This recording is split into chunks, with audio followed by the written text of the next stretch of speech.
அதனால பாப்பா, பவள விழா பாப்பா, நீ பாசாங்கு காட்டாத பாப்பா, நீ நல்லவர்கள் போல் நடிப்பதை பார்த்து நாடே பாப்பான்னு சொன்னோம். இப்படி கொள்கையை வெறும் பேச்சில மட்டுமே பேசிக்கிட்டு எல்லா கொள்கையும் அண்டர் கிரவுண்ட்ல அடக்கி வச்சுக்கிட்டு என்னமோ இவங்களுக்கு மட்டும்தான் எல்லா கொள்கையும் குத்தகைக்கு எடுத்த மாதிரி. இவங்க கொள்கையே கொள்ளை தானே. இதெல்லாம் மக்களுக்கு யாருக்கும் தெரியாதுன்னு நினைச்சிட்டு இருக்கீங்களா? எங்க கட்சி ஒன்றும் சங்கரமடம் இல்லைன்னு சொன்னது யாரு? யார் சொன்னாங்க? ஏன் சொன்னாங்க? எதுக்கு சொன்னாங்க? இப்போ உங்க கட்சியில என்ன நடந்துகிட்டு இருக்குது அதையும் கொஞ்சம் யோசிச்சு பாருங்க, இதையும் கொஞ்சம் யோசிச்சு பாருங்க. அதனால பாப்பா, பவள விழா பாப்பா, நீ பாசாங்கு காட்டாத பாப்பா, நீ நல்லவர்கள் போல் நடிப்பதை பார்த்து நாடே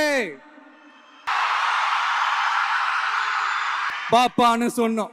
அப்ப கூட பாத்தீங்கன்னா பாப்பான்றது ரொம்ப ஆசையா பாசமா சாஃப்டா தான் சொன்னோம். அதையே நீங்க அதிர்ச்சியா எடுத்துக்கிட்டீங்கன்னா அதுக்கு நாங்க என்ன பண்றது? அதையே நீங்க விமர்சனம்னு சொன்னீங்கன்னா நாங்க என்ன பண்றது?